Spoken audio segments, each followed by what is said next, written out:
Right, I'm your presenter, Miko. So today we're reviewing a Gatoma GT 150-2A. It's a very popular bike on the Zambian market right now. So I just want to go through some of the things that you expect to get when you fork out. I think right now the price for this is should be like 30,000 or 28 for one second, depending on the region. Okay, so what are some of the things that you have to look out for? So, one, the advantage of this bike is that it has quite some room for extra passengers. So I think you can carry like 2 or 3 people besides the rider himself. And it also has these flaps that you can use to carry other luggage other than people. So it sort of like gives you a wider base of more courage. Let me just put it like that. Okay. Besides that, it also has like a very big fuel tank, which is 15 liters. So meaning it usually does on highway like 1 liter to like 40 kilometers. I think within town should be like 35 kilometers to 1 liter. So with a big fuel tank like this, meaning for people that are in rural areas or far from the station, this bike is safe very well. Okay. Other than that, since these are very common now, and they usually use the same parts as those other ones, like King Lion, better.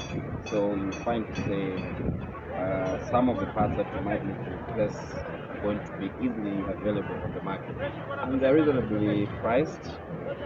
So with that, at least you know to say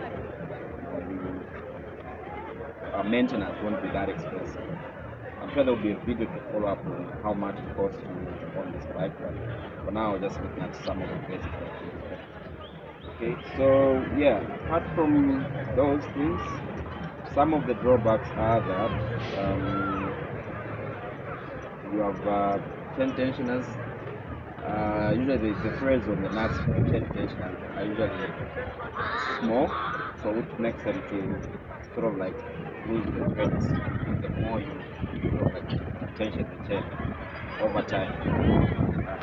Other things that the parts that you might buy, obviously aftermarket parts, are not as durable as the one that you buy. So that creates a problem where you have to replace similar things constantly, especially things like the sprockets, the chain,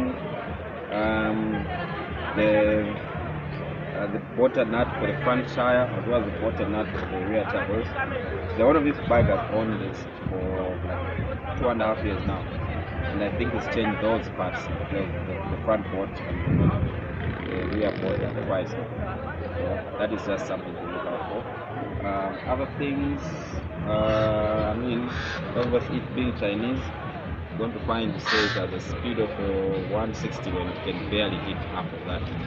Like if you start hitting 60, 70 on the highway, you find, say, it gets to vibrate a lot. I think that's one of the major disadvantages. These engines are not very powerful. I think it's putting down like 12 brake horsepower and 10 maybe Newton meters of torque or something like that. So yeah, you're going to feel to say it's a small engine when you start hitting highway speeds. And it's not a bike that's meant to keep up with traffic on the highway. It's not. So if you're using it like that, then definitely going to break it as soon as you bought it. Other than that, there are not too many disadvantages of this bike.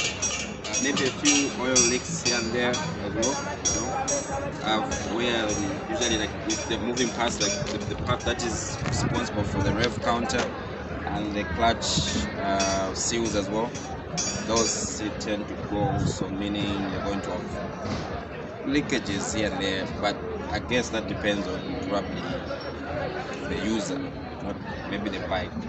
I stand corrected. Maybe you could comment if you own a similar bike and you've those similar challenges over a period of time. Not like you've owned it for 6 months and they expect it to not leak. I'm talking about over 2 years. Is it the same problem or is it still intact? Yeah, other than that, I think, yeah, those are the things that you probably need to look out for when buying this bike. Okay, other thing worth noting is that usually these cables that connects the speedometer to the gauge, that is also going to break as often as probably the bike is moving. So you're going to find, say, if you're buying a second-hand one, it's always a red flag to buy a bike that is that doesn't have that cable. Meaning, if that cable stops working, the mileage stops rolling. So meaning somebody can tell you if your bike is new, meanwhile it has been overused and the speed, the mileage doesn't move. Yeah, and these plastic bits as well. The indicator unit, as well as this other side where the lamps are, and also these storage or protective bins. These are plastic, so over time they become brittle, meaning they're easily going to crack. And if you're buying it and you're a learner and you move in a place where there's way too much sand, that means you have to be extra careful. Because one fall means that this is the plastic bits more or less break. Okay. So that's it about this Gatoma T150-2A. So if there's any comment, please feel free to give us feedback. A like and a share would go a great deal, would mean a big deal to all of us at Rise and Reefs. Until we meet next time, I'm your host, Nico.